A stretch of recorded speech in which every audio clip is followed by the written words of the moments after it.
Hello बच्चा party, मैं अर्चना राठी। आज आपके लिए उत्थान सीरीज में लेकर आए हैं इकोलॉजी यूनिट के 2 chapters, that is organism and population and ecosystem. अब क्या इनमें कोई बदलाव है? ऑर्गेनिज्म और पॉपुलेशन में कोई बदलाव नहीं है बेटा, बदलाव है आपका इकोसिस्टम में। इकोसिस्टम के एंड में जो 2 चीजें दी हुई थी, पहला था इकोलॉजिकल सक्सेशन और दूसरा था न्यूट्रिएंट साइक्लिंग, वो दोनों अब सिलेबस में नहीं है। तो आपको इकोलॉजिकल सक्सेशन और न्यूट्रिएंट साइक्लिंग को नहीं करना है, ठीक है। बाकी ऑर्गेनिज्म पॉपुलेशन वैसा ही है। तो चलिए फिर करते हैं अच्छे अच्छे से क्वेश्चंस। आ जाइए, मैंने एक आध कमेंट देखे मॉलिक्यूलर इनहेरिटेंस वाले चैप्टर पे, तो उसमें एक बच्चे ने कमेंट किया हुआ था कि मैम आपने बहुत ज़्यादा टफ क्वेश्चन करा दिए हैं, ये आउट ऑफ एनसीईआरटी हैं। नहीं बेटा, हम कुछ भी आउट ऑफ एनसीईआरटी नहीं कराते हैं। कैसे करा सकता है कोई आउट ऑफ एनसीईआरटी? बस ये है कि क्वेश्चन का लेवल थोड़ा अच्छा था। तो अगर आपसे सवाल नहीं हो रहा है या आप उस पर्टिकुलर टॉपिक के बारे में नहीं जानते हो, आपकी नॉलेज कम है, इसका मतलब ये नहीं है कि आप अपने टीचर को ये कह दो कि ये तो सिलेबस से बाहर क्वेश्चन आप करा रहे हो। ऐसा नहीं है। उत्थान सीरीज का मतलब क्या है? एक क्वालिटी सीरीज जहां पर आपको बहुत अच्छे क्वेश्चंस मिलेंगे। अगर नीट का पेपर टफ भी आ गया तो आप इस सीरीज के क्वेश्चंस की हेल्प से वो चीज़ कर सकते हो। ज़रूरी तो नहीं है ना कि पेपर बहुत आसान ही आए। तो मैं उस बच्चे को कहना चाहूँगी बेटा कि कोई भी उत्थान सीरीज का कोई भी लेक्चर आउट ऑफ एनसीईआरटी नहीं है, बस उसका लेवल अच्छा है। तो अपना खुद का लेवल भी थोड़ा बढ़ाओ और एनसीईआरटी को और डीपली पढ़ो, अच्छे से पढ़ो, तो आप समझोगे कि कोई क्वेश्चन जो है एनसीईआरटी के बाहर नहीं है। चलिए तो स्टार्ट करते हैं। आ जाइए बेटा, आज हम इन दोनों चैप्टर्स को कवर करने वाले हैं। तो चलिए आ जाइए। सबसे पहला क्वेश्चन कह रहा है आइडेंटिफाई। मैं स्क्रीन से थोड़ा थोड़ा हट जाऊंगी, आप क्वेश्चन रीड करना, पॉज करना, क्वेश्चन रीड करना, खुद से सॉल्व करना और फिर मेरे साथ सॉल्व करना। तो आ जाइए देखिए क्वेश्चन क्या कह रहा है कि इकोलॉजिकल हिरार्की क्या कहती है। सबसे जो लोएस्ट यूनिट है इकोलॉजिकल हिरार्की की वो है इंडिविजुअल ऑर्गेनिज्म। इंडिविजुअल ऑर्गेनिज्म के ऊपर क्या आएगा? ऑर्गेनिजम्स मिलकर क्या बनाते हैं बेटा? ऑर्गेनिजम्स मिलकर फॉर्म करते हैं पॉपुलेशन। ऑर्गेनिजम्स मिलकर फॉर्म करते हैं पॉपुलेशन। पॉपुलेशन मिलकर बनाती है कम्युनिटी। कम्युनिटीज मिलकर बनाती हैं इकोसिस्टम। इकोसिस्टम मिलकर बनाते हैं बायोम और बायोम मिलकर बनाता है बायोस्फीयर। तो ये है डिफरेंट लेवल्स। तो आ जाओ देखते हैं यहाँ पे ABC क्या है। Population, ecosystem, biosphere. Population, ecosystem, biosphere. तो इसका आंसर हो जाएगा C। चलिए नेक्स्ट करते हैं। The basic unit of study in ecology is. जो सबसे बेसिक यूनिट है इकोलॉजी में, राइट, आप कह सकते हो एनसीईआरटी में जो है एग्जाम्पल भी दे रखा है बेटा। वो क्या कहता है, क्या कहता है बेटा कि जो सबसे बेसिक यूनिट है वो इंडिविजुअल ऑर्गेनिज्म है। अभी आपको पीछे बताया, देखो इंडिविजुअल ऑर्गेनिज्म मिलकर पॉपुलेशन फॉर्म कर रहा है। तो इकोलॉजी में सबसे बेसिक यूनिट जो बनती है स्टडी की वो है इंडिविजुअल ऑर्गेनिज्म, राइट। तो इसमें हमारा आंसर हो जाएगा 4। और यहां पे मैं आपको एनसीईआरटी की एक लाइन भी बता देती हूं कि ऑर्गेनिज्म के लेवल पर अगर हम किसी सिंगल ऑर्गेनिज्म के लेवल पर जाकर इकोलॉजी की बात करें तो उसको हम कहते हैं फिजियोलॉजिकल इकोलॉजी। ये एनसीईआरटी की लाइन है, उसे हम क्या कहते हैं? Physiological ecology. तो ऑर्गेनिज्म के लेवल पर जो हम इकोलॉजी पढ़ते हैं उसे हम फिजियोलॉजिकल इकोलॉजी कहते हैं। माने कि हमारी बॉडी के अंदर क्या डिफरेंट डिफरेंट फंक्शंस चल रहे हैं, हमारी बॉडी की क्या फिजियोलॉजी है, एक ऑर्गेनिज्म कैसे काम करता है, किस तरह अपने इकोसिस्टम में रोल निभाता है, that is physiological ecology, right. चलिए तो यहाँ पे आंसर आ जाएगा इंडिविजुअल ऑर्गेनिज्म। इकोलॉजिकल निश of an organism represents. NCERT की लाइंस हैं। इकोलॉजिकल निश का मतलब क्या होता है? कोई भी ऑर्गेनिज्म बेटा जब किसी इकोसिस्टम में रहता है तो उसका निश क्या डिफाइन करता है? उसका निश ये बताता है कि वो उस इकोसिस्टम से किस तरह के रिसोर्सेज इस्तेमाल कर रहा है, किस तरह के रिसोर्सेज वो इस्तेमाल कर रहा है, उस इकोसिस्टम के अंदर कौन कौन सी ऐसी रेंज ऑफ कंडीशंस हैं जिनको वो झेल सकता है। माने कितना टेम्परेचर वो झेल सकता है, सॉइल में कितना पीएच वो झेल सकता है। तो किसी भी इकोसिस्टम में कौन कौन सी कंडीशंस को वो झेल सकता है, किसी भी इकोसिस्टम में कौन कौन से रिसोर्सेज को वो इस्तेमाल कर रहा है, और किसी भी इकोसिस्टम में किसी ऑर्गेनिज्म का रोल क्या है, ये सब मिलकर डिफाइन करते हैं उसके इकोलॉजिकल निश को। तो देखो इकोलॉजिकल निश क्या डिफाइन करता है? Range of condition it can tolerate, वो कौन कौन सी कंडीशंस को बर्दाश्त कर सकता है, वो कौन कौन से रिसोर्सेज को इस्तेमाल कर सकता है। Is it functional role in the concerned ecosystem, और किसी इकोसिस्टम में उसका रोल क्या है, ये सारी चीजें मिलकर डिफाइन करती हैं उसके इकोलॉजिकल निश को। चलिए नेक्स्ट, मैच द कॉलम करना है। 1 सेकेंड के लिए हट जाती हूँ, स्क्रीन पॉज करो, खुद से अटेम्प्ट करो, फिर मेरे साथ करो। स्टेनोथर्मल और यूरी, स्टेनो और यूरी का मतलब आप सब जानते हो, स्टेनो मतलब नैरो रेंज और यूरी मतलब वाइड रेंज। तो स्टेनोथर्मल कौन सा ऑर्गेनिज्म हो गया? जो बहुत ही नैरो रेंज ऑफ टेम्परेचर को झेल सकता है। Eury thermal large range of temperature. Eury haline जो बहुत ही नैरो रेंज ऑफ सेलिनिटी को, जो कितना नमक है पानी में उसको झेल सकता है। और स्टेनो यूरी हो गया वाइड रेंज और स्टेनो हो गया नैरो रेंज। आ जाइए देखते हैं स्टेनोथर्मल में क्या आ जाएगा। स्टेनोथर्मल में आ जाएंगी आपके लिजर्ड्स। जो आपके रेप्टाइल्स होते हैं वो स्टेनोथर्मल होते हैं, माने बहुत ही नैरो रेंज ऑफ टेम्परेचर को झेल सकते हैं। यूरीथर्मल में आपका आ जाएगा मैमल्स। बर्ड्स और मैमल्स ये दोनों यूरीथर्मल होते हैं जो वाइड रेंज ऑफ टेम्परेचर को झेल सकते हैं। यूरी हेलाइन में आपकी आ जाएगी सैल्मन फिश। जो सैल्मन फिश होती है वो वाइड रेंज ऑफ सैलिनिटी को झेल सकती है। और फिर आता है हमारा स्टेनोहेलाइन, उसमें आ जाती है shark narrow range of salinity को झेल पाती है। तो 3 4 2 1 3 4 2 1, तो इसमें हमारा आंसर बन जाएगा 1। चलिए आगे बढ़ेंगे। अगेन एनसीईआरटी का डेटा है। द सॉल्ट कॉन्सेंट्रेशन जिसको हम मेजर करते हैं पार्ट्स पर 1000 में, ध्यान रखना बेटा, नमक की मात्रा पानी में कितनी होगी उसको हम ppm में नहीं, पार्ट्स पर मिलियन में नहीं, बल्कि पार्ट्स पर 1000 में मेजर करते हैं, यानी कि ppt की फॉर्म में मेजर करते हैं। फॉर हाइपरसलीन लगून, ऐसा लगून जो समुद्र के पास जो कुछ लगून्स बन जाते हैं जिनमें बहुत ज़्यादा नमक की मात्रा होती है, उनमें क्या होती है सॉल्ट की concentration? More than 100 ppt, more than 100 ppt। और समुद्र के लिए 30 से 35 ppt। और जो इनलैंड वाटर होते हैं जैसे नदी का पानी हो गया, राइट, इनमें कितना होता है? लेस देन 5 से भी कम, 5 ppt से भी कम होती है नमक की मात्रा। तो इसका आंसर क्या हो जाएगा? 4। ये एनसीईआरटी का डेटा है तो हमें ध्यान रखना है। ओके चलिए नेक्स्ट। बहुत अच्छी लाइंस, सारी एनसीईआरटी की लाइंस हैं, ये सारी लाइन एनसीईआरटी की हैं।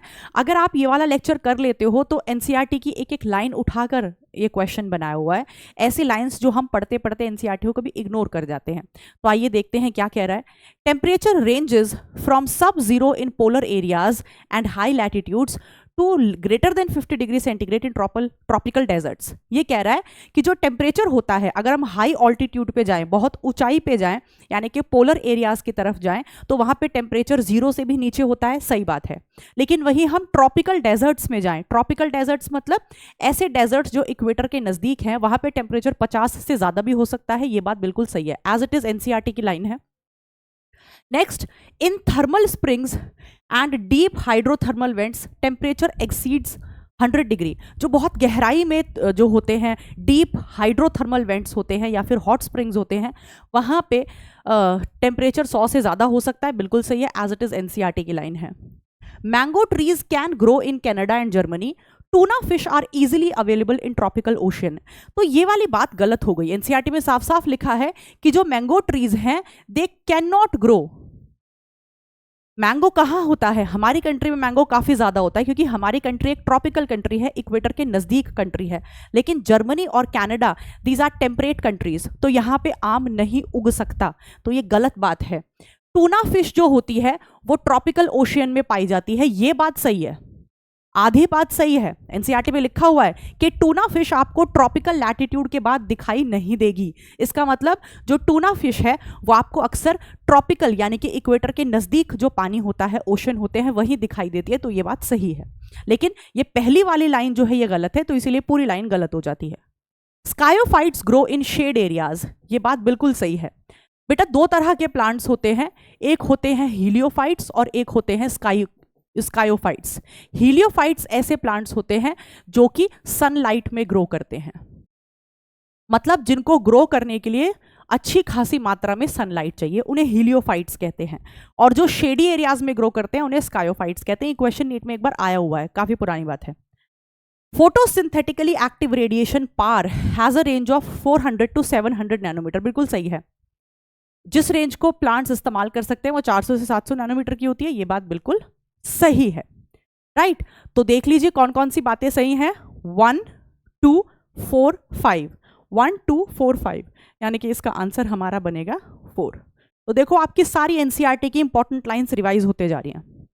चलिए फिर से एज इट इज एनसीईआरटी की लाइंस हैं, इसमें हमें क्या ढूंढना है, करेक्ट स्टेटमेंट ढूंढनी है। पिछले में भी करेक्ट ढूंढनी थी ना, हाँ पिछले में भी करेक्ट ढूंढनी थी। आ जाइए देखते हैं। Success of mammals on earth is mainly due to their ability to maintain a constant body temperature. Mammals की जो सक्सेस है अर्थ पर, मैमल्स सबसे ज़्यादा सक्सेसफुल हैं क्योंकि उनमें होम्योस्टैसिस देखने को मिलता है, माने वो अपने इंटरनल एनवायरनमेंट को रेगुलेट कर सकते हैं। तो ये बात बिल्कुल सही है। Suspension is restricted to animals only. आप जानते हो सस्पेंशन कैसा तरीका होता है, जहाँ पे जो ऑर्गेनिज्म है वो कुछ समय के लिए अपने आप को इनएक्टिव कर लेता है और जैसे ही फेवरेबल कंडीशन आती है अपने आप को एक्टिव कर लेता है। तो वो कह रहा है कि सस्पेंशन केवल एनिमल्स में देखने को मिलता है और प्लांट्स में जो प्रोपेग्यूल्स होते हैं, जो स्ट्रक्चर्स होते हैं जैसे स्पोर और सीड्स, वो सस्पेंशन नहीं दिखा सकते। ये बात तो बिल्कुल गलत है। एनसीईआरटी साफ साफ कहती है कि प्लांट्स जो होते हैं वो भी सस्पेंशन दिखा सकते हैं। कैसे? जो बीज होता है बेटा, बीज, उसमें डॉर्मेंसी देखने को मिलती है। जब तक बीज को प्रॉपर कंडीशंस ना मिले वो डॉर्मेंट बनी रहती है। और डॉर्मेंसी का मतलब क्या है? सस्पेंशन। अनफेवरेबल कंडीशंस के दौरान बीज सस्पेंशन में चली जाती है, यानी कि बीज जो है वो जर्मिनेट नहीं करती। तो प्लांट्स में हम सस्पेंशन को किसके नाम से जानते हैं? सीड डॉर्मेंसी के नाम से। तो ये बात, ये स्टेटमेंट गलत हो गई। Diapause is a stage of suspended development in many zooplanktons, बिल्कुल सही है। जूप्लैंक्टॉन्स आप जानते हो पानी में देखने को मिलते हैं। ये जूप्लैंक्टॉन्स जब सस्पेंशन दिखाते हैं तो उस फेज को डायापॉज कहते हैं, सही बात है। Most of the animals can maintain the internal homeostasis, गलत। ये कह रहा है कि धरती पर प्रेजेंट अधिकतर एनिमल्स होम्योस्टैसिस दिखा सकते हैं, बिल्कुल गलत। धरती पर केवल बर्ड्स, मैमल्स और कुछ इनवर्टिब्रेट्स और कुछ मुट्ठी भर वर्टिब्रेट्स यही होम्योस्टैसिस दिखा सकते हैं, यानी कि अधिकतर animals, most of the animals homeostasis नहीं दिखाते हैं। तो ये बात गलत है। In conformers, the body temperature changes with the ambient temperature. Ambient मतलब बाहर का टेम्परेचर। तो ये कह रहा है कि जो कन्फर्मर्स होते हैं उनका जो बॉडी टेम्परेचर होता है वो बाहर के टेम्परेचर के हिसाब से चेंज हो जाता है। बट लेकिन जो ऑस्मोटिक कॉन्सेंट्रेशन है बॉडी फ्लूइड्स की वो बाहर के हिसाब से चेंज नहीं होती। गलत statement. As it is NCERT की लाइन है, वो साफ साफ कहती है कि अगर हम फिशेज में बात करें तो फिशेज में जो कन्फर्मर्स होते हैं उनका जो ऑस्मोटिक कॉन्सेंट्रेशन होता है वो बाहर के हिसाब से चेंज होता है, उनकी बॉडी का भी। तो ये लाइन गलत है। तो हमें करेक्ट बताना है। तो करेक्ट हमारा कौन कौन सा है? करेक्ट हमारा है 3 और 1। 1 and 3 आर करेक्ट। तो इसमें हमारा आंसर हो जाएगा 2। चलिए नेक्स्ट, अडैप्टेशंस। ऑर्गेनिज्म में अडैप्टेशन कैसी हो सकती हैं? ऑर्गेनिज्म में अडैप्टेशन मॉर्फोलॉजिकल हो सकती हैं, जैसे आपको कई पेड़ों में देखने को मिलती हैं। जैसे कैक्टस में स्पाइन्स प्रेजेंट होते हैं, पत्तियां स्पाइन बन जाती हैं। ये कैसा अडैप्टेशन है? मॉर्फोलॉजिकल। वो फिजियोलॉजिकल हो सकता है, माने बॉडी के फंक्शंस में चेंज आ जाए, फिजियोलॉजी चेंज हो जाए। यस, जैसे आप इसे कह सकते हो जब हम पहाड़ों पे जाते हैं तो हमें ऑल्टीट्यूड सिकनेस हो जाती है, उसको जो है वो करने के लिए, उसको ओवर पावर करने के लिए हमें क्या होता है? आरबीसी प्रोडक्शन बढ़ जाता है, ब्रीदिंग रेट बढ़ जाता है। तो ये कैसा अडैप्टेशन है? फिजियोलॉजिकल अडैप्टेशन है। बिहेवियरल अडैप्टेशन कौन दिखाता है? छिपकलियां। जब उन्हें गर्मी लगती है, बहुत ज़्यादा सनलाइट होती है तो वो शेड में छुप जाती हैं, और जब उन्हें जो है ठंड लगती है या उन्हें हाई टेम्परेचर चाहिए होता है तो फिर वो वापस से आके सन में जो है सन में बास्क करती हैं। तो ये बिहेवियरल अडैप्टेशन हो गया। तो तीनों तरह की ही अडैप्टेशंस नेचर में देखने को मिलती हैं। चलिए next, how does a kangaroo rat cope up with the North American desert environment? आप जानते हो कि कैंगरू रैट जो है उसमें किस तरह का अडेप्टेशन देखने को मिलता है? कैंगरू रैट में हमें देखने को मिलता है फिजियोलॉजिकल अडेप्टेशन, मतलब वो अपनी बॉडी के अंदर काफ़ी चेंजेस करता है जिसकी वजह से वो पानी की कमी को झेल सकता है। सबसे पहला बदलाव वो क्या करता है, जो उसका यूरिन होता है उसको बहुत कॉन्सेंट्रेट कर देता है, उसमें पानी बाहर नहीं आने देता। उसे पता है बाहर से तो मुझे पानी मिलना नहीं है, तो उसकी बॉडी के अंदर जो फैट होते हैं उन्हीं को ऑक्सीडाइज करके पानी प्रोड्यूस करता है। तो water requirement is met by internal oxidation of fat, बिल्कुल सही है, अंदर जो फैट स्टोर्ड है उसको ऑक्सीडाइज करके पानी की जरूरत को पूरा करता है। अपने यूरिन को बहुत ज्यादा कॉन्सेंट्रेट कर लेता है। Minimum water is used to remove excretory products, अपनी बॉडी से एक्सक्रीटरी प्रोडक्ट्स निकालने के लिए वो पानी को कम से कम इस्तेमाल करता है, बिल्कुल सही बात है, तो आंसर हो जाएगा 4। चलिए next, which of the following is a xerophytic adaptation? Desert area में रहने के लिए इनमें से कौन सा जो है अडेप्टेशन देखने को मिलता है? Absence of cam. कैम क्या होती है बेटा? कैम एक तरह की साइकिल होती है, क्रेसुरेशन एसिड मेटाबॉलिज्म साइकिल, जो आपको डेजर्ट प्लांट्स में देखने को मिलती है, जिसमें दिन में स्टोमेटा बंद रहते हैं और रात में स्टोमेटा खुलते हैं पानी के लॉस को रोकने के लिए। तो एब्सेंस नहीं प्रेजेंस यहां पे आना चाहिए था, तो ये बात गलत हो गई। ज़ेरोफिटिक अडेप्टेशन में कैम देखने को मिलती है, presence of CAM. Presence of thin cuticle नहीं, यहां पे क्या आना चाहिए था? Thick cuticle. जो ज़ेरोफिटिक प्लांट्स होते हैं उनकी पत्तियों के ऊपर बहुत मोटी क्यूटिकल होती है पानी के लॉस को रोकने के लिए। एब्सेंस ऑफ C3 साइकिल, गलत बात। C3 साइकिल तो धरती पर प्रेजेंट हर एक प्लांट में देखने को मिलती है, चाहे वो एल्गी हो, जिम्नोस्पर्म हो, कोई भी हो, दुनिया का कोई भी प्लांट हो, C3 साइकिल सब में होती है, गलत। सनकन स्टोमेटा प्रेजेंट, तो ज़ेरोफिटिक प्लांट्स जो होते हैं उनमें स्टोमेटा एक्सपोज्ड नहीं होते, एपिडर्मिस में अंदर की तरफ धसे रहते हैं, सनकन रहते हैं, जिससे पानी का लॉस कम किया जाता है। यानी कि आप कह सकते हो कि जो ज़ेरोफिटिक प्लांट्स हैं, ज़ेरोफिटिक प्लांट्स में मॉर्फोलॉजिकल अडेप्टेशंस भी होते हैं, एनाटॉमिकल अडेप्टेशंस भी होते हैं और फिजियोलॉजिकल अडेप्टेशंस भी होते हैं। जैसे कैम साइकिल का होना ज़ेरोफिटिक प्लांट्स में फिजियोलॉजिकल अडेप्टेशन है, ओके, और पत्तियों का स्पाइन में बदल जाना दैट इज मॉर्फोलॉजिकल अडेप्टेशन। चलिए, सनकन स्टोमेटा होना एनाटॉमिकल अडेप्टेशन। चलिए next question, which of the following happens as a result of altitude sickness? अब देखो यहां पे थोड़ा सा टेक्निकल क्वेश्चन है, ट्रिकी क्वेश्चन है, तो ध्यान से सुनेंगे। एनसीईआरटी में लिखा है कि जब हम बहुत ऊंचाई पर जाते हैं, पहाड़ों में जाते हैं घूमने, तो अचानक से हमें ऑल्टीट्यूड सिकनेस होने लगती है, हमें दिक्कत होने लगती है। और वो दिक्कत के सिम्टम्स क्या होते हैं? हमें चक्कर आने शुरू हो जाते हैं, हमें थकान महसूस होती है और हमारा दिल जोर जोर से धड़कने लगता है। लेकिन ये थोड़े समय तक ही होता है। अगर हम वहाँ पे एक आध दिन रह लेते हैं तो उसके बाद क्या होता है? उसके बाद हमारी बॉडी में आरबीसीज जो हैं बहुत तेज़ी से बनना शुरू हो जाते हैं, हमारा ब्रीदिंग रेट बढ़ जाता है और हमारे जो हीमोग्लोबिन है उसके साथ जो बाइंडिंग कैपेसिटी है ऑक्सीजन की वो घटा दी जाती है ताकि जल्दी जल्दी ऑक्सीजन ब्लड में रिलीज होती जाए। So decreased binding capacity of oxygen with haemoglobin, high breathing rate and more RBC production. This is adaptation of altitude sickness. Altitude sickness को अडाप्ट करने के लिए ये सारे बदलाव किए जाते हैं। तो इस सवाल में ये नहीं पूछा गया कि altitude sickness के सिम्टम्स क्या होते हैं, इस सवाल में पूछा गया है कि altitude sickness का रिजल्ट क्या होता है।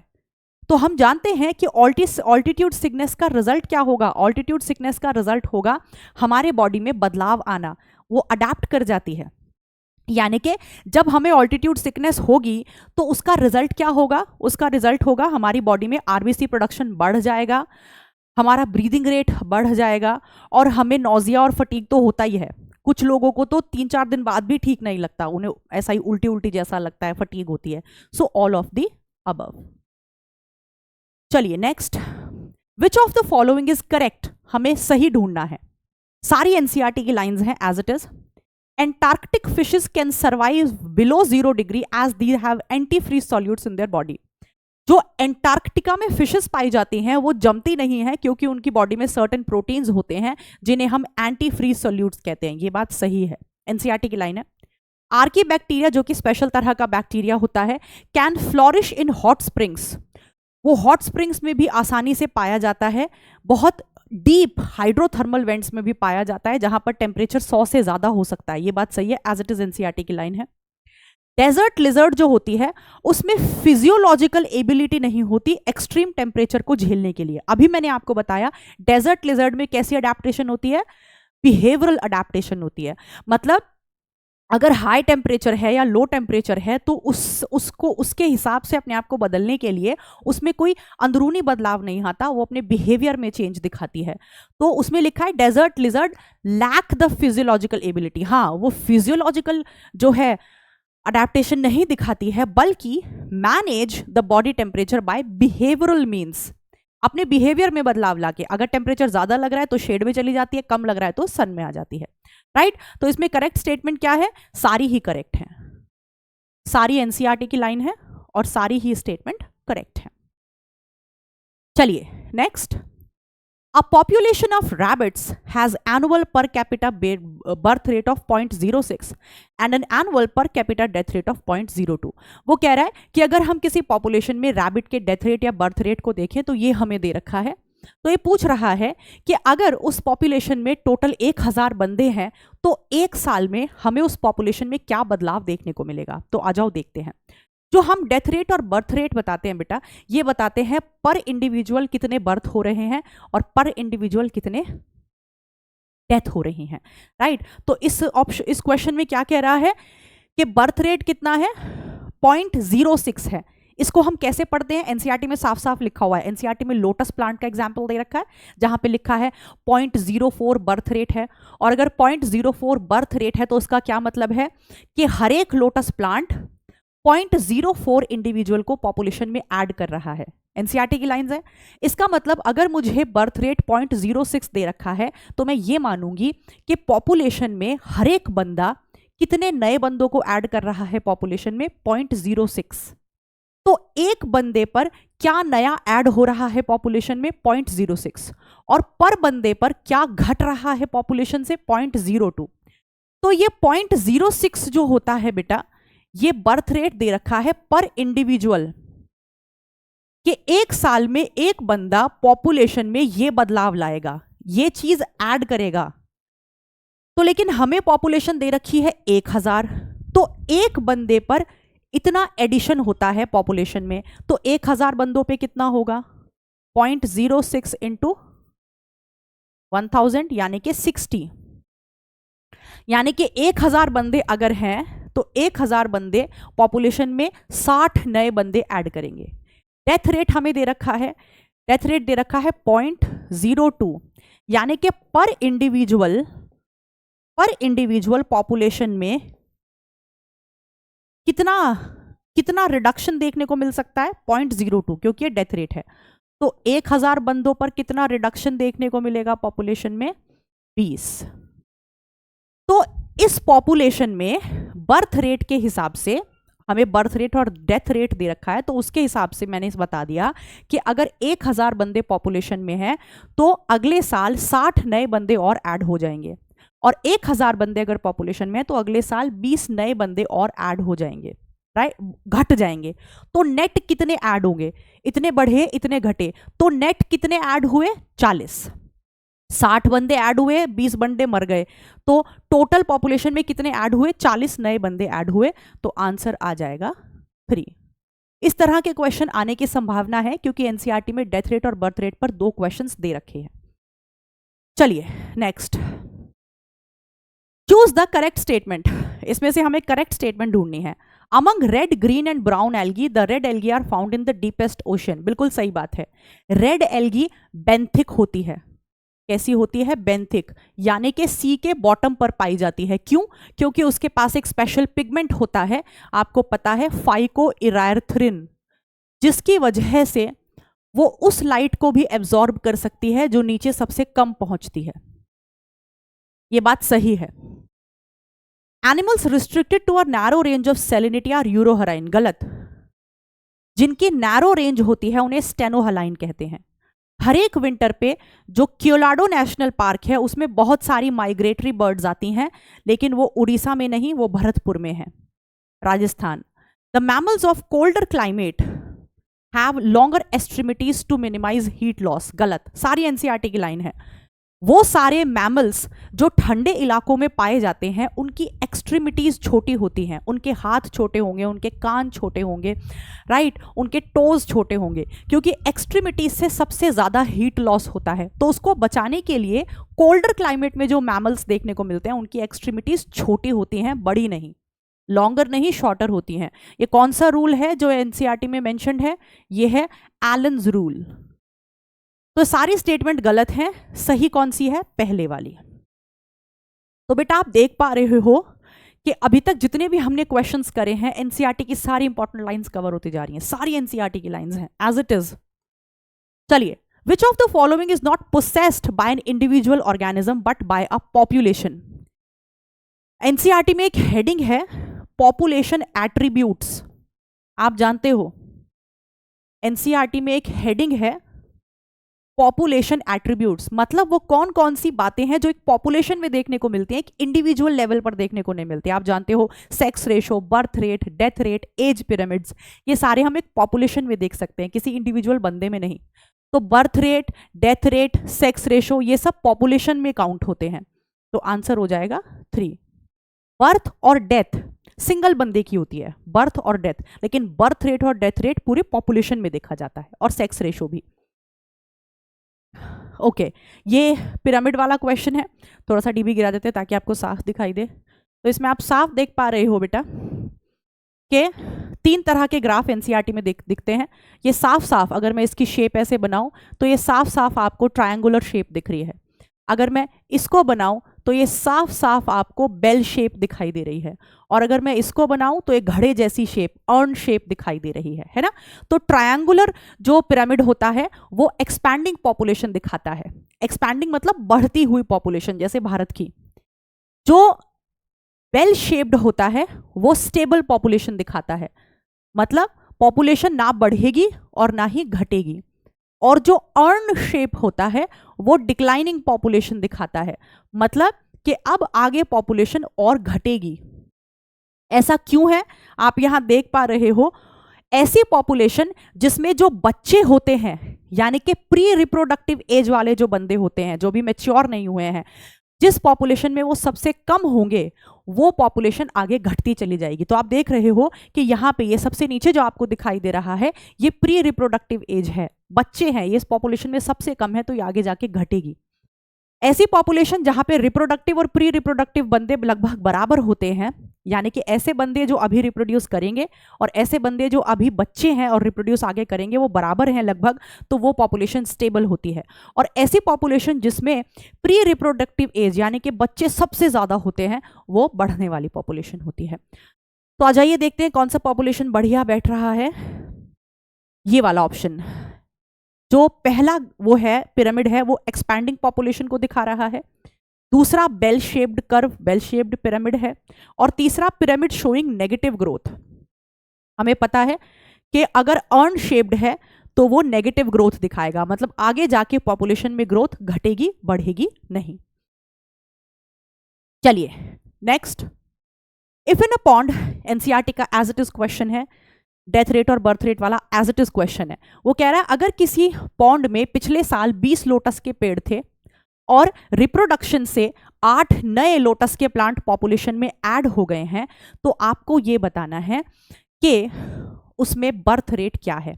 तो एज इट इज एनसीईआरटी की लाइन है। तो पिछले साल कितने थे? लास्ट ईयर, देखो इसको कैसे निकालते हैं। लास्ट ईयर कितने थे? 20, और करंट ईयर में कितने हो जाएंगे? करंट ईयर में 8 और नए ऐड हो गए, यानी कि 28। तो पिछले साल पॉपुलेशन 20 थी, इस साल पॉपुलेशन कह रहा है कि उसमें 8 नए बंदे और ऐड हो गए, यानी कि पॉपुलेशन बढ़ के 28 हो गई। तो मुझे क्या निकालना है? मुझे बर्थ रेट निकालना है। तो बर्थ रेट कैसे निकालते हैं? बर्थ रेट निकालते हैं final population minus initial population, final population minus initial population upon initial population upon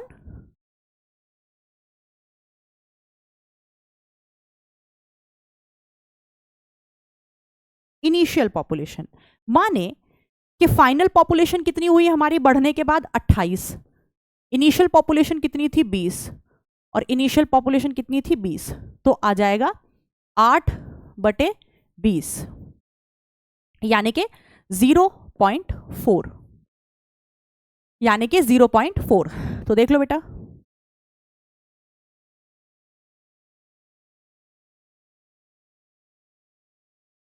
ठीक है, समझ में आ गया। तो इस तरह से हम जो है निकालते हैं। तो आप ये कहोगे कि 0.4 नए लोटस के प्लांट्स जो हैं वो पर ईयर ऐड होंगे। क्लियर? ओके बेटा, तो 0.4 नए बंदे ऐड होंगे पॉपुलेशन में पर लोटस प्लांट। एनसीईआरटी क्या कहती है कि हरेक लोटस प्लांट, हरेक पॉपुलेशन में हरेक लोटस प्लांट कितने नए लोटस प्लांट ऐड करेगा? 0.4। इसी की तरह पे हमने पीछे वाला क्वेश्चन किया, हमें वहां पे बर्थ रेट दे रखा था, तो मैंने क्या बताया था, बर्थ रेट का मतलब क्या दे रखा है हमें कि एक बंदा इतने नए बंदे ऐड करेगा, तो 1000 बंदे कितने ऐड करेंगे हमने मल्टीप्लाई करके निकाल लिया था। लेकिन यहाँ पे हमें बर्थ रेट निकालना है, हमें फाइनल पॉपुलेशन 28 दे रखी है, इनिशियल 20 दे रखी है, तो हम बर्थ रेट निकाल देंगे। इसका मतलब है कि 0.4 नए बंदे ऐड होंगे पर बंदा पॉपुलेशन में। चलिए नेक्स्ट। अब यहां से शुरू हो गया है इकोसिस्टम के क्वेश्चंस। चलिए देखते हैं क्या कह रहा है। Why do population grow more slowly as they approach their carrying capacity? Carrying capacity को हम किससे जानते हैं? K से जानते हैं।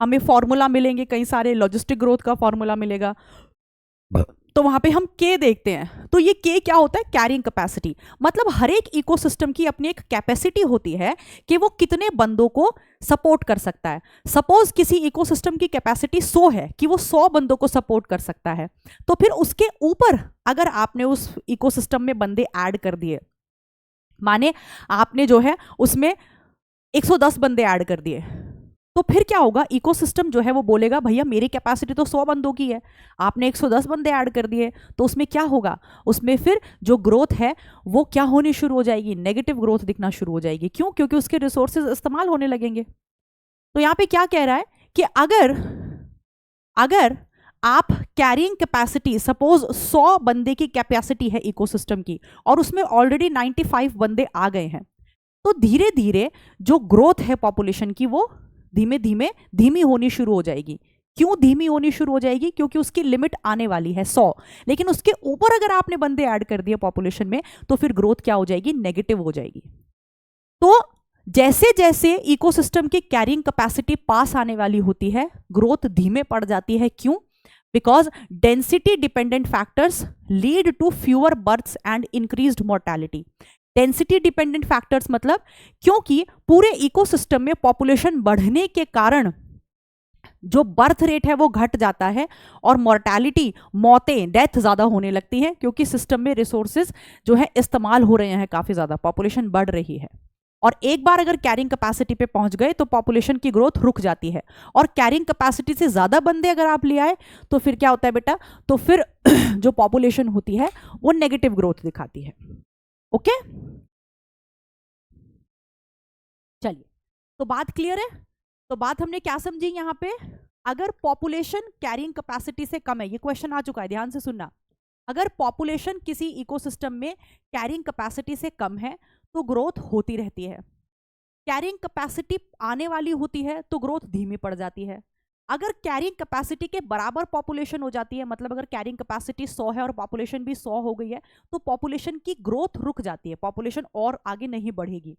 लेकिन अगर आपने पॉपुलेशन को कैरिंग कैपेसिटी से ज्यादा कर दिया, मतलब 110 कर दिया, तो पॉपुलेशन की ग्रोथ नेगेटिव हो जाती है, माने कि पॉपुलेशन घटना शुरू हो जाती है because of competition and limited resource. बाकी सारे गलत हैं। डेंसिटी इंडिपेंडेंट फैक्टर्स थोड़ी ना हो जाएंगे। अगर हम कैरिंग कैपेसिटी की बात कर रहे हैं तो वो तो डेंसिटी पे डिपेंड कर रहा है, माने कि पॉपुलेशन पे डिपेंड कर रहा है। हार्मोनल चेंजेस गलत, इंडिविजुअल्स मेटिंग रोक देंगे गलत। The integral form of exponential growth equation, NCERT में दो तरह के ग्रोथ कर्व दे रखे हैं, एक्सपोनेंशियल और लॉजिस्टिक। एक्सपोनेंशियल ग्रोथ के भी जो इक्वेशन है वो दो है, एक इंटीग्रल फॉर्म में है और एक डिफरेंशियल फॉर्म में है। तो आपको दोनों इक्वेशन याद करनी है बेटा, राइट? तो एक्सपोनेंशियल ग्रोथ आप जानते हो कैसी ग्रोथ होती है, जहां पे हम रिसोर्सेज को अनलिमिटेड मानकर चलते हैं, जहां पे जे शेप्ड कर्व वो दिखाती है। एक्सपोनेंशियल ग्रोथ कैसा कर्व दिखाती है? जे शेप्ड कर्व दिखाती है। अनलिमिटेड रिसोर्सेज की कंडीशन यहाँ पे मानी जाती है। तो यहाँ पे क्या है इंटीग्रल इक्वेशन? एन टी बराबर N not E raise to the power R T. तो दिस इज द आंसर।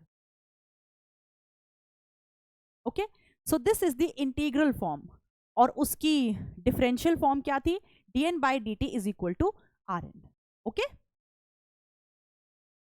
तो बेटा इसका एग्जाम्पल क्या था? जे शेप्ड कर्व का एग्जाम्पल क्या था? याद है ना, जब ये रेनी सीजन आता है तो इंसेक्ट पॉपुलेशन जो बढ़ जाती है और एल्गल ब्लूम, पोल्यूटेड पानी में जो एल्गल ब्लूम होता है, वो सब जे शेप्ड कर्व का एग्जाम्पल है। चलिए ये देखो कितना अच्छा क्वेश्चन है। एक बार मैं हट जाती हूँ, आप खुद से अटेम्प्ट करो, फिर आ जाओ मेरे साथ करते हैं।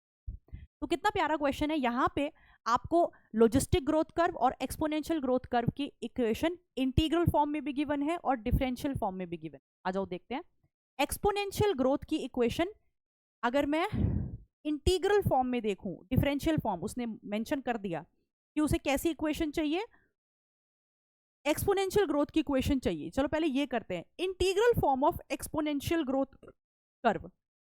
एक्सपोनेंशियल ग्रोथ कर्व की इंटीग्रल इक्वेशन चाहिए जो हम अभी करके आए हैं। क्या थी? एन टी बराबर L naught E raise to the power R T.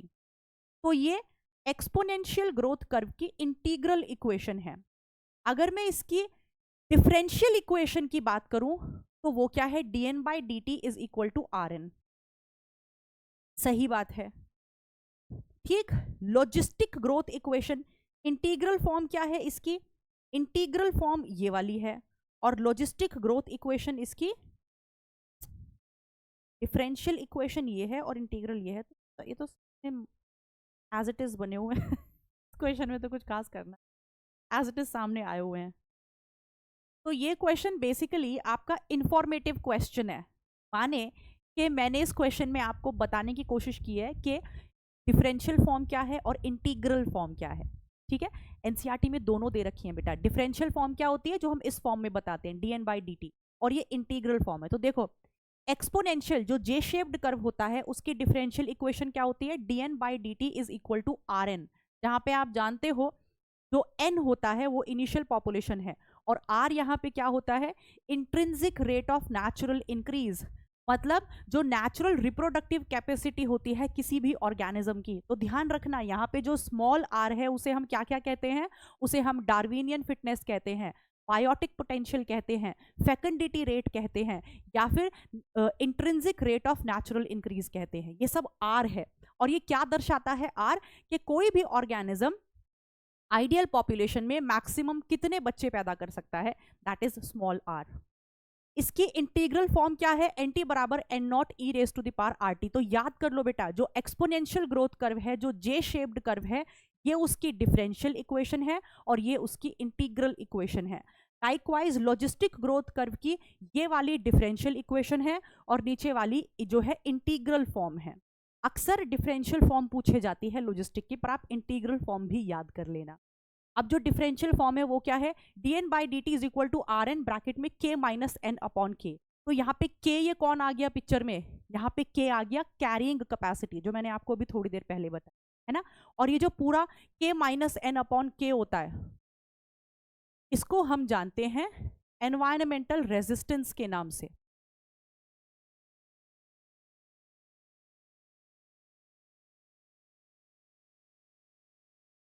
आप सब जानते हो कि जो लॉजिस्टिक ग्रोथ कर्व होता है बेटा, logistic growth curve S shaped curve होता है और वो ज्यादा रियल ग्रोथ कर्व होता है। जो एक्सपोनेंशियल ग्रोथ कर्व है वो तो केवल आइडियल सिचुएशंस में होता है जब रिसोर्सेज अनलिमिटेड हो, लेकिन जो लॉजिस्टिक ग्रोथ कर्व है वो रियल ग्रोथ कर्व है, क्योंकि वहां पे लिमिटेड रिसोर्सेज की हम बात करते हैं और वहां पे हम एस शेप्ड कर्व की बात करते हैं। तो लॉजिस्टिक ग्रोथ कर्व जो है वहां पर हम एक फैक्टर की बात करते हैं जिसे हम कहते हैं एनवायरमेंटल रेजिस्टेंस। इसी एनवायरमेंटल रेजिस्टेंस की वजह से जो पॉपुलेशन है वो बस बढ़ती नहीं चली जाती कि बढ़ती ही चली जा रही है, उसकी बढ़ने की एक लिमिट होती है। और इस एनवायरमेंटल रेजिस्टेंस का फॉर्मूला क्या होता है, K माइनस एन अपॉन के, जहां पे आप अच्छे से जानते हो K क्या होता है, कैरिंग कैपेसिटी, किसी भी इकोसिस्टम की लिमिट क्या है, उसकी कैरिंग कैपेसिटी, राइट। कौन कौन से फैक्टर्स ऐसे हैं जो किसी भी इकोसिस्टम में पॉपुलेशन को कंट्रोल करके रखते हैं, आप जानते हो, पैरासिटिज्म, प्रीडेशन, आपका कंपटीशन, है ना, और रिसोर्सेज लिमिटेड होते हैं, तो ये सारी चीजें क्या करती हैं, पॉपुलेशन को कंट्रोल में करती हैं, और इन्हीं सारी चीजों को हम क्या कहते हैं, एनवायरमेंटल रेजिस्टेंस, जो K माइनस एन अपॉन के से हम निकालते हैं। चलिए next, Connell conducted experiments on the rocky coast of Scotland on barnacles to prove, देखो बेटा, हम अच्छे से जानते हैं कि कंपटीशन जो होता है ऑर्गेनिज्म, सॉरी, हाँ, तो मैं क्या कह रही थी बेटा, कॉनल कंडक्टेड एक्सपेरिमेंट्स, तो हम जानते हैं बेटा, क्या जानते हैं कि कंपटीशन क्या कहता है, गॉस का कंपटीशन जो सिद्धांत है वो क्या कहता है कि किसी भी इकोसिस्टम में अगर ऐसी दो स्पीशीज रह रही हैं जो आपस में रिलेटेड हैं और एक ही तरह के रिसोर्सेज इस्तेमाल करते हैं, तो जो सुपीरियर स्पीशी होती है वो रहती है और जो इंफीरियर स्पीशी होती है उसे वहां से भगा दिया जाता है, राइट। तो कॉनल का फील्ड एक्सपेरिमेंट क्या कहता है कि अगर आप किसी एरिया से सुपीरियर कॉम्पिटिटर को हटा दो तो उस केस में जो इंफीरियर स्पीशी होती है वो अपने नंबर को बढ़ा सकती है, इसको हम कहते हैं कंपटीशन रिलीज। माने एक्सपेरिमेंटली अगर आप किसी एरिया से किसी सुपीरियर स्पीशी को हटा दो तो वहां पर जो इंफीरियर स्पीशी है वो केवल तभी ग्रो कर सकती है, अगर आप ऐसा नहीं करोगे तो जो सुपीरियर स्पीशी है वो कभी भी इंफीरियर स्पीशी को ग्रो नहीं करने देगी। यानी कि अगर इंफीरियर स्पीशी को ग्रो करना है तो उसके कंपटीशन को वहां से रिलीज करना पड़ेगा, हटाना पड़ेगा। तो ये एनसीईआरटी में साफ साफ लिखा हुआ है, कॉनल का फील्ड एक्सपेरिमेंट, जो कि उन्होंने स्कॉटलैंड के कोस्टल एरिया में किया था बार्नेकल्स को लेके। उन्होंने जब सुपीरियर बार्नेकल को वहां से हटाया तो जो इंफीरियर बार्नेकल था वो वहां पे ग्रो किया, तो ये इसका नाम क्या था, कंपटीशन रिलीज। चलिए आगे चलते हैं। The principle of competitive exclusion state, competitive exclusion क्या कहता है, जो कि गॉस ने दिया था, देखते हैं। Two species that have exactly the same niche can not coexist in the community, okay. Two species will stop reproducing until one species leaves the habitat. Competition in a population promotes survival. Two species cannot coexist in the same habitat. तो इसमें answer हमारा क्या आ जाएगा, इसमें हमारा answer 1 आ जाएगा। ऐसी दो स्पीशीज जो सेम निश के लिए यानी कि सेम रिसोर्सेज के लिए लड़ रही हैं वो एक साथ कम्युनिटी में नहीं रह सकती। ऐसी दो स्पीशीज जो सेम रिसोर्सेज के लिए सेम निश के लिए लड़ रही हैं, उनका सेम रोल है, वो सेम तरह के रिसोर्सेज इस्तेमाल कर रही हैं, ऐसी स्पीशीज को एग्जिस्ट नहीं कर सकती हैं। उनमें से वही एग्जिस्ट करेगी जो सुपीरियर होगी और इंफीरियर को वहां से एक्सक्लूड कर दिया जाए, भगा दिया जाए, ओके। चलिए बाकी सब गलत है, वो कह रहा है कि दोनों ही स्पीशीज रिप्रोड्यूस नहीं करेंगी जब तक, दो स्पीशी रिप्रोड्यूस नहीं करेंगे जब तक एक वहां से चली ना जाए, ऐसा तो नहीं। कंपटीशन जो है वो सर्वाइवल को प्रमोट करता है, कंपटीशन जो है वो इकोसिस्टम स्टेबिलिटी को प्रमोट करता है, सर्वाइवल को नहीं। एक को तो मरना है वहां से, एक को तो जाना है, ठीक है। और ये कह रहा है टू स्पीशीज जो है वो एक सेम हैबिटेट में एग्जिस्ट नहीं कर सकती। टू स्पीशीज, हाथी और चींटी, दो डिफरेंट स्पीशीज हैं, क्या वो सेम इकोसिस्टम में एग्जिस्ट नहीं कर सकती, कर सकती हैं, तो ये वाली लाइन भी गलत हो गई।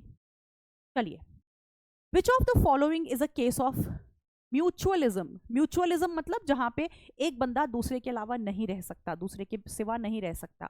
लाइकन, माइकोराइजा, फिग और वैस्प। फिग एक प्लांट है, वैस्प एक इंसेक्ट है। आप जानते हो कि फिग और वैस्प एक दूसरे के बिना नहीं रह सकते हैं।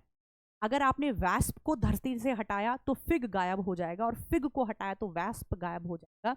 ये को एवोल्यूशन का एग्जाम्पल भी बनता है, ये को एवोल्यूशन और को एग्जिस्टेंस का एग्जाम्पल भी बनता है। माने कि ये धरती पर एक साथ एग्जिस्ट करते हैं, इनका एवोल्यूशन भी एक साथ होता है, और ये को एक्सटिंक्शन का एग्जाम्पल भी बनते हैं। मतलब अगर कभी ऐसा हो कि आप धरती से वैस्प को हटा दो तो फिग भी अपने आप वहां से क्या हो जाएगा, धरती से एक्सटिंक्ट हो जाएगा। तो फिग और वैस्प को एवोल्यूशन, को एग्जिस्टेंस और को एक्सटिंक्शन का एग्जाम्पल भी बनते हैं और म्यूचुअल अभी, तो इसका आंसर हो जाएगा 4। The interaction between clown fish and C anemone, आप जानते हो ये तो कमेंसलिज्म है, जहां पे क्लाउन फिश को फायदा होता है सी एनिमोन के साथ रहने में और सी एनिमोन को ना फायदा होता है और ना ही नुकसान होता है। Epiphytes growing on a mango tree, epiphyte क्या होते हैं, एपिफाइट होते हैं अक्सर ऑर्किड्स जो कि मैंगो ट्री के ऊपर पाए जाते हैं। वो वहां पर केवल स्पेस के लिए रहते हैं, वो उनके ऊपर पैरासाइट नहीं होते, उनसे कुछ लेते नहीं है। तो एपिफाइट्स को तो फायदा हो जाता है लेकिन मैंगो ट्री को ना फायदा होता है ना ही नुकसान होता है। तो ये कैसा रिलेशन है, ये +0 रिलेशन है, +0 रिलेशन, जिसे आप अच्छे से जानते हो कमेंसलिज्म के नाम। चलिए नेक्स्ट। ओके, हमें इसमें से क्या स्टेटमेंट ढूंढ के निकालनी है, करेक्ट स्टेटमेंट ढूंढ के निकालनी है, जाओ निकालते हैं। Interspecific competition is more severe than intraspecific competition, NCERT की लाइन है। वो कह रहा है कि दो डिफरेंट स्पीशी के बीच का कंपटीशन ज्यादा खराब होता है सेम स्पीशीज के बीच कंपटीशन से। लाइन गलत है, एक ही घर के अंदर की लड़ाई ज्यादा खराब होती है बाहरी लड़ाई से। मतलब सेम स्पीशी के बीच का कंपटीशन ज्यादा खराब होता है क्योंकि वो एग्जैक्ट सेम रिसोर्सेज के लिए।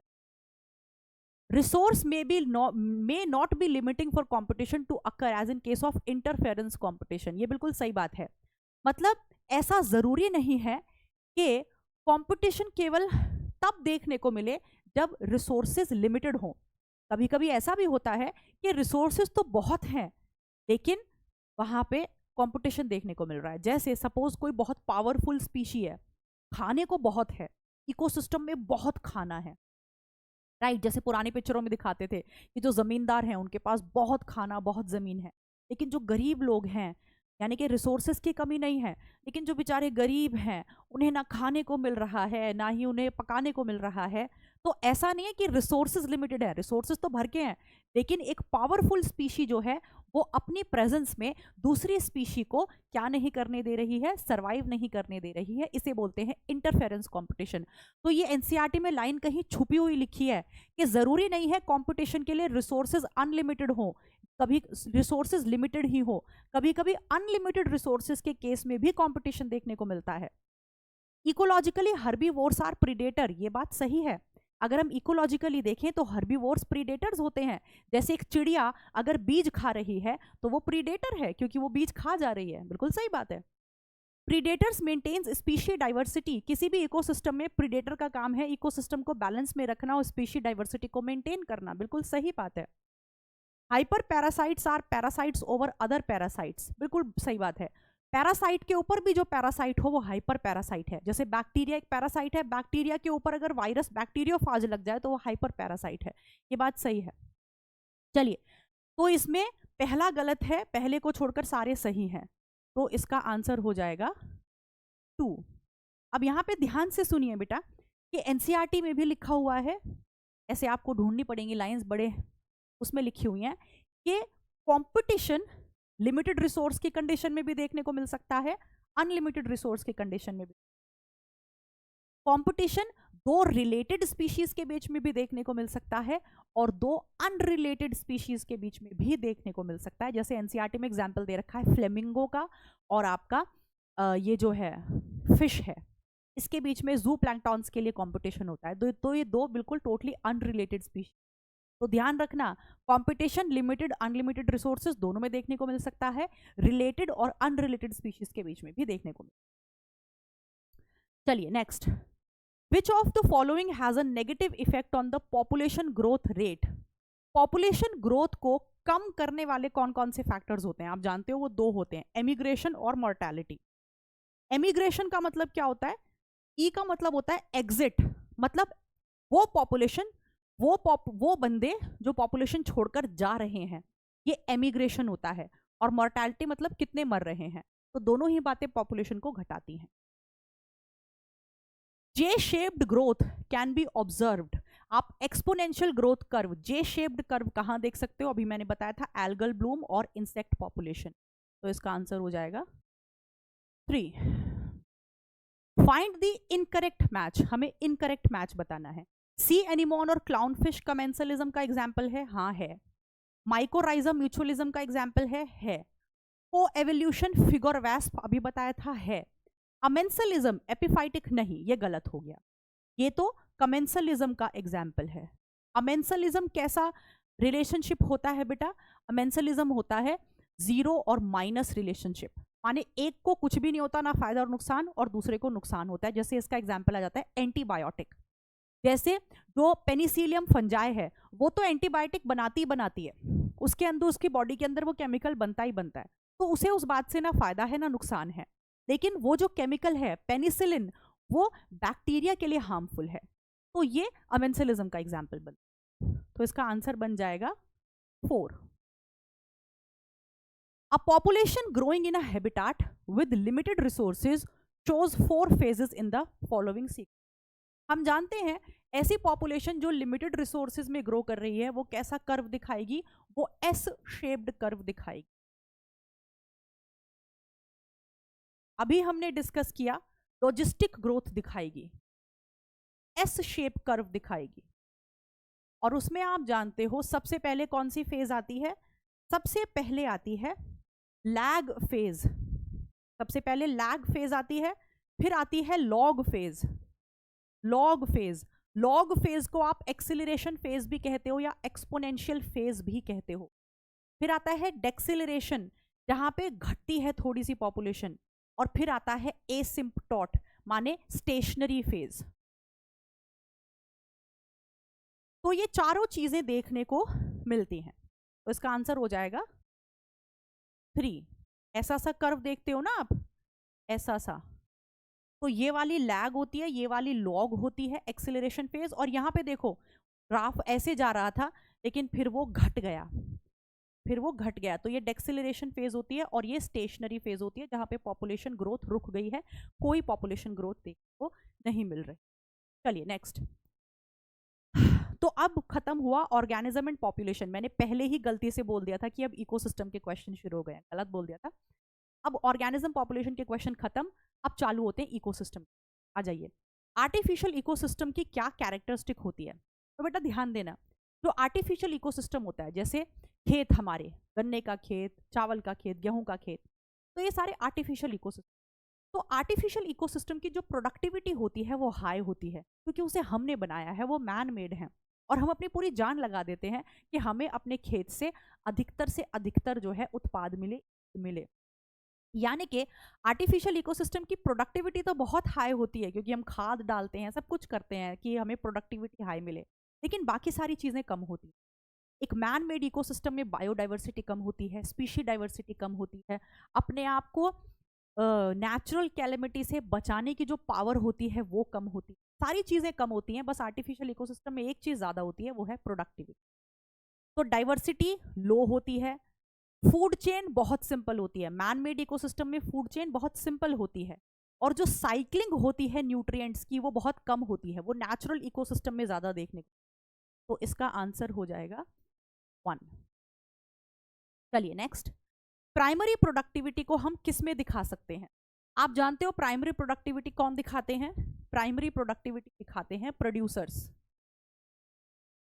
तो जो प्रोड्यूसर्स होते हैं वो फोटोसिंथेसिस से कितना नया ऑर्गेनिक मैटर अपने अंदर बना सकते हैं, उसे हम प्राइमरी प्रोडक्टिविटी, और उसको हम 2 यूनिट्स में मेजर करते हैं। एनसीईआरटी में 2 यूनिट्स दे रखी हैं।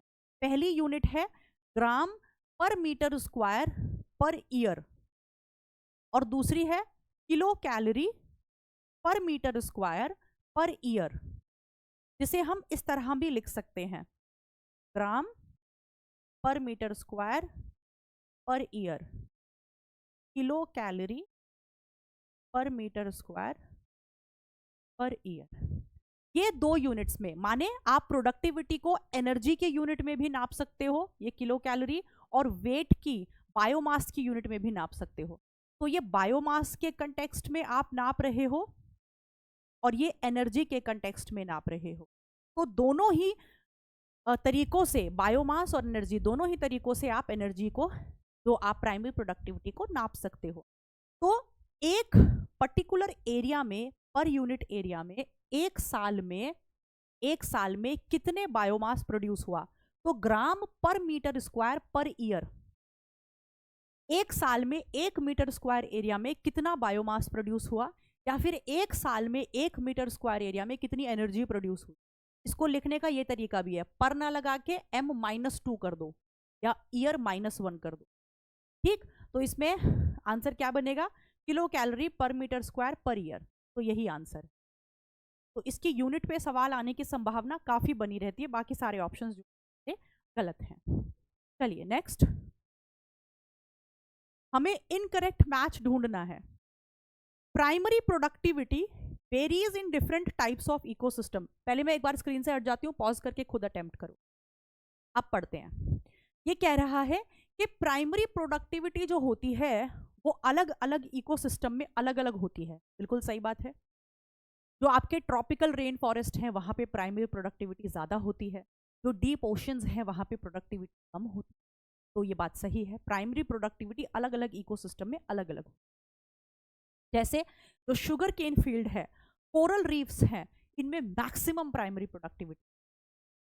GPP, available biomass for the consumption to herbivores, ये अभी बताती हूँ, पहले ये देखते हैं। 55 billion tonne annual NPP of oceans, NCERT का डेटा है। जो ओशियंस हैं यानी कि जो एक्वेटिक बॉडी हैं, उनकी एनुअल एनपीपी यानी कि नेट प्राइमरी प्रोडक्टिविटी कितनी है, वो 55 बिलियन टन है। एनसीईआरटी में लिखा है, ये बिल्कुल करेक्ट है। सेकेंडरी प्रोडक्टिविटी क्या होता है, rate of formation of new organic matters by consumer. जब हम किसी पेड़ को खा लेते हैं तो हमारी बॉडी के अंदर, हम कंज्यूमर्स के अंदर जो नया ऑर्गेनिक मैटर बनता है उसे हम सेकेंडरी प्रोडक्टिविटी कहते हैं। ये बिल्कुल सही स्टेटमेंट है।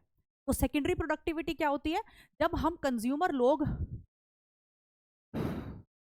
खा लेते हैं प्लांट्स को, तो हमारे अंदर जो नया ऑर्गेनिक मैटर बनता है, स्टोर होता है, उसे हम सेकेंडरी प्रोडक्टिविटी। तो प्राइमरी प्रोडक्टिविटी प्रोड्यूसर लेवल पर होती है, सेकेंडरी प्रोडक्टिविटी कंज्यूमर। ये स्टेटमेंट गलत है। क्यों गलत है, क्योंकि हम सब जानते हैं कि जीपीपी क्या होता है। जीपीपी वो टोटल ऑर्गेनिक मैटर है जो प्लांट अपने अंदर फोटोसिंथेसिस के माध्यम से बनाता है। तो जीपीपी की डेफिनेशन क्या होती है, total organic matter synthesised by plants during photosynthesis. लेकिन उस ऑर्गेनिक मैटर में से प्लांट अपने लिए भी कुछ इस्तेमाल कर लेता है रेस्पिरेशन में। जो बचती है उसे हम नेट प्राइमरी प्रोडक्टिविटी, और यही नेट प्राइमरी प्रोडक्टिविटी अगले ट्रॉफिक लेवल को अवेलेबल होती है, यानी कि हर्बीवोर्स को अवेलेबल।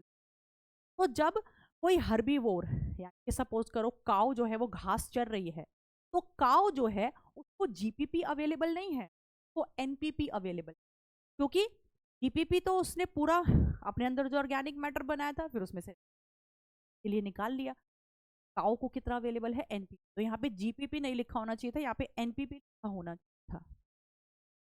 तो इनकरेक्ट मैच कौन सा हो गया, 2। चलिए next, which of the following statement about decomposition is incorrect. Decomposition के बारे में क्या गलत है, आ जाइए पढ़ते हैं।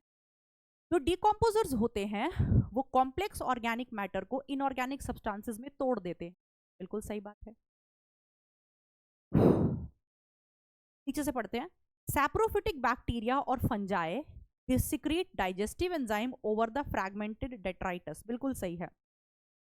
जो डेट्राइटस होता है, डेड और डिकेइंग मैटर, उसको फ्रैगमेंटेशन से, जैसे अर्थवॉर्म, तोड़ देते हैं छोटे छोटे पीसेस, फिर उसके ऊपर फंजाई और बैक्टीरिया आकर डाइजेस्टिव एंजाइम सिक्रीट और वो सिंपलर इनऑर्गेनिक मैटर में टूट जाता है। तो ये बात सही है। फ्रैगमेंटेशन में जो डेट्राइटिवोर्स होते हैं, डेट्राइटिवोर्स कौन होते हैं, जैसे अर्थवॉर्म, वो क्या करते हैं, डेड और डिकेइंग मैटर को, डेट्राइटस को छोटे छोटे पार्टिकल्स में तोड़ देते हैं। बात भी सही। Water insoluble organic nutrients go down into the soil during the process of leaching.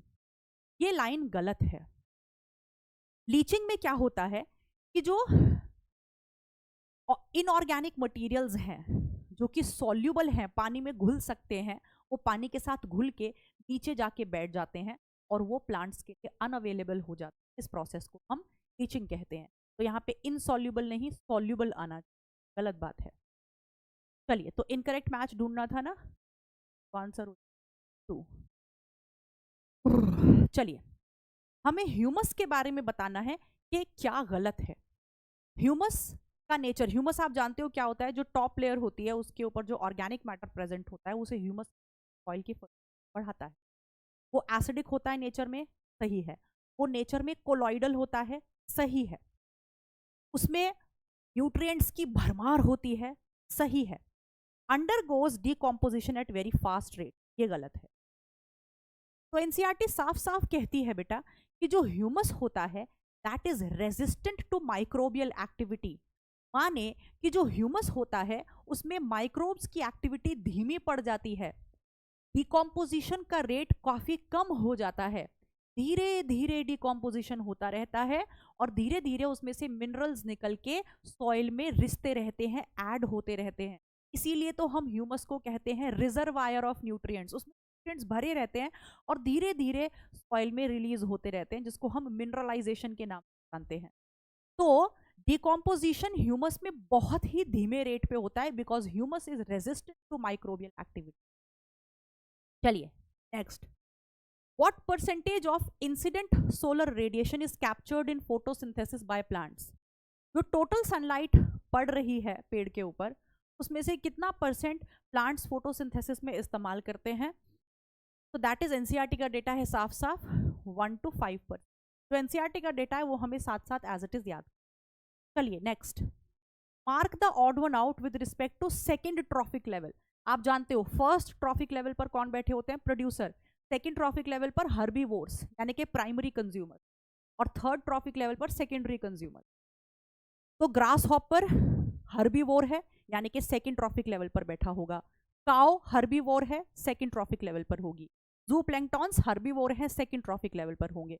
तो इसका आंसर हो जाएगा वुल्फ, क्योंकि वुल्फ सेकेंडरी कंज्यूमर होती है यानी कि थर्ड ट्रॉफिक लेवल पर बैठी होगी। इस तरह के क्वेश्चंस काफी आते हैं नीट में। चलिए next, which of the following statement about GFC is incorrect. GFC क्या है बेटा, जीएफसी है ग्रेजिंग फूड चेन। आप जानते हो ग्रेजिंग फूड चेन किससे शुरू होती है, प्रोड्यूसर से शुरू होती है, और दूसरी होती है डेट्राइटस फूड चेन जो कि डेड और डिकेइंग मैटर यानी कि डेट्राइटस से शुरू होती है। ग्रेजिंग फूड चेन अक्सर एक्वेटिक इकोसिस्टम में देखने को मिलती है और डेट्राइटस फूड चेन अक्सर टेरेस्ट्रियल इकोसिस्टम में देखने को मिलती है। तो देखते हैं, ग्रेजिंग फूड चेन में sun is the source of energy, बिल्कुल सही बात है क्योंकि ग्रेजिंग फूड चेन प्रोड्यूसर से शुरू होता है। ग्रेजिंग फूड चेन कंज्यूमर के साथ स्टार्ट होती है, नहीं, प्रोड्यूसर के साथ स्टार्ट होती है। Grazing food chain is the major conduit for energy flow in aquatic ecosystem. Aquatic ecosystem में एनर्जी फ्लो के लिए सबसे कॉमन फूड चेन जीएफसी होती है, सही बात है। Size of organism commonly increases at higher trophic level, बिल्कुल सही बात है। अगर मैं एक्वेटिक इकोसिस्टम में जीएफसी की बात करूं तो आप जानते हो सबसे पहले फाइटोप्लैंक्टॉन्स होते हैं जो कि प्रोड्यूसर होते हैं, फिर फाइटोप्लैंक्टॉन्स के ऊपर जू प्लैंक्टॉन्स होते हैं, जू प्लैंक्टॉन्स के ऊपर आपके कौन होते हैं, स्मॉल फिशेस होती हैं, और फिर लार्ज फिशेस होती हैं। तो आप देख रहे हो कि जो साइज है ऑर्गेनिज्म का वो बढ़ता जा रहा है, तो ये बात बिल्कुल सही है। तो इनकरेक्ट क्या है, सेकंड। चलिए, amount of living material present in different trophic levels at a given state और टाइम। लिविंग मटेरियल, किसी भी इकोसिस्टम में कितना लिविंग मटेरियल प्रेजेंट है per unit time per unit area, उसे हम कहते हैं स्टैंडिंग क्रॉप। और किसी भी इकोसिस्टम में कितना इनऑर्गेनिक मटेरियल प्रेजेंट है per unit time per unit area, उसे हम कहते हैं स्टैंडिंग क्वालिटी या स्टैंडिंग स्टेट, एक ही बात है, स्टैंडिंग क्वालिटी कह लो या स्टैंडिंग क्रॉप हम बायोमास के कंटेक्स्ट में बता सकते हैं, और नंबर ऑफ लिविंग ऑर्गेनिजम्स, किसी भी इकोसिस्टम में कितने लिविंग ऑर्गेनिज्म प्रेजेंट हैं ये भी उसकी स्टैंडिंग क्रॉप होती है, और किसी इकोसिस्टम में per unit area per unit mass कितना बायोमास है ये भी उसकी स्टैंडिंग क्रॉप होती है। ये दोनों ही लिविंग मटेरियल को दिखाते हैं। Next, for tree and grass ecosystem pyramid of biomass, pyramid of biomass. एक चीज ध्यान रखना बेटा कि ग्रासलैंड इकोसिस्टम ऐसा इकोसिस्टम है जिसके लिए तीनों के तीनों पिरामिड्स अपराइट होते हैं। ग्रासलैंड इकोसिस्टम में ऑल पिरामिड्स आर अपराइट, ध्यान रखना, बहुत अच्छा क्वेश्चन बनता है ये। All pyramids are upright.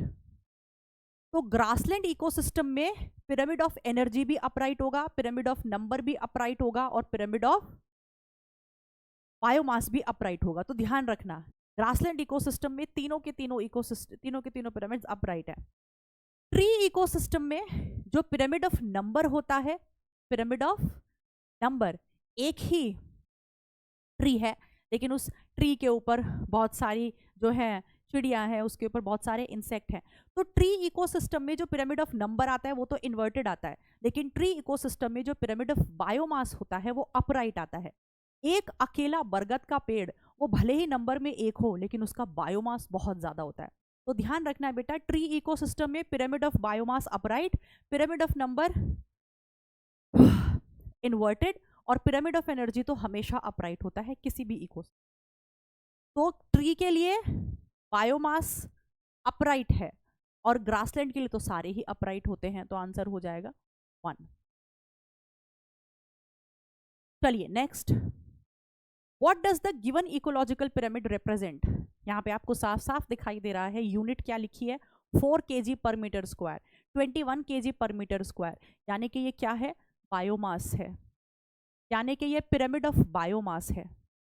ये क्या है, ये पिरामिड ऑफ बायोमास है और ये प्रोड्यूसर है, प्राइमरी प्रोड्यूसर, ये प्राइमरी कंज्यूमर।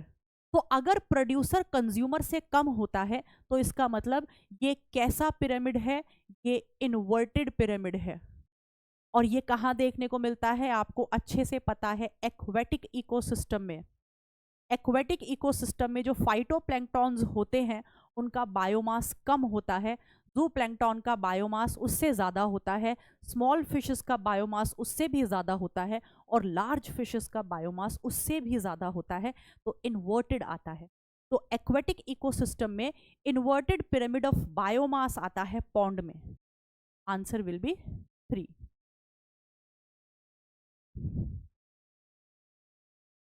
चलिए, तो इसके साथ इंपॉर्टेंट चीज़ें ख़त्म होती हैं। आपका होमवर्क ये है बेटा कि आप इस लेक्चर को अटेंड करने के बाद दोनों चैप्टर्स की NCERT line by line read करेंगे और आपका दोनों चैप्टर्स हो जाएंगे तैयार। मैंने पूरी कोशिश करी है इंपॉर्टेंट एनसीईआरटी की लाइंस यहाँ पर डिस्कस हो जाए। इकोसिस्टम से आपको इकोलॉजिकल सक्सेशन और न्यूट्रिएंट साइक्लिंग नहीं पढ़नी है, राइट। एंड के कुछ पैराग्राफ्स आपको नहीं पढ़ने हैं, आपको वहाँ पे ख़त्म कर देना है जहाँ पे जो है वो है पिरामिड्स हैं। तो आपको मैं एक छोटा सा पिरामिड्स के बारे में बता देती हूँ। सबसे पहले आता है बेटा ट्री इकोसिस्टम, ध्यान से सुनेंगे। ट्री इकोसिस्टम के लिए पिरामिड ऑफ नंबर इन्वर्टेड आता है, पिरामिड ऑफ बायोमास अपराइट आता है और pyramid of energy upright. Grassland ecosystem के लिए तीनों पिरामिड अपराइट होंगे। एक्वेटिक इकोसिस्टम के लिए पिरामिड ऑफ नंबर अपराइट होगा, पिरामिड ऑफ बायोमास इन्वर्टेड होगा और पिरामिड ऑफ एनर्जी तो हमेशा अपराइट होता ही है। ओके, तो मुझे उम्मीद है बेटा कि आपको काफ़ी चीज़ें समझ में आई होंगी एनसीईआरटी रीड कर। अगले लेक्चर हम जो हैं, अगले लेक्चर में हमारी ये उत्थान सीरीज बॉटनी की ख़त्म हो जाएगी। मैं आपको 2 चैप्टर के क्वेश्चन एक साथ कराऊंगी, एक है माइक्रोब्स और दूसरा है हमारा बायोडाइवर्सिटी। तो एक लेक्चर और आएगा ऑन 25 अप्रैल, उसके बाद ये सीरीज़ हो जाएगी एंड। और मुझे उम्मीद है कि इस सीरीज़ ने आपको काफ़ी फ़ायदा पहुँचाया होगा। और अपने दिमाग से ये चीज़ें निकाल दें कि ये सीरीज़ में मैम एक्स्ट्रा क्वेश्चंस करा रही है, एनसीईआरटी से बाहर नहीं बेटा, मैं बहुत अच्छे अच्छे क्वेश्चंस करा रही हूँ बेस्ड ऑन एनसीईआरटी। तो have faith, keep rocking, working hard. Bye, मिलते हैं अगले लेक्चर।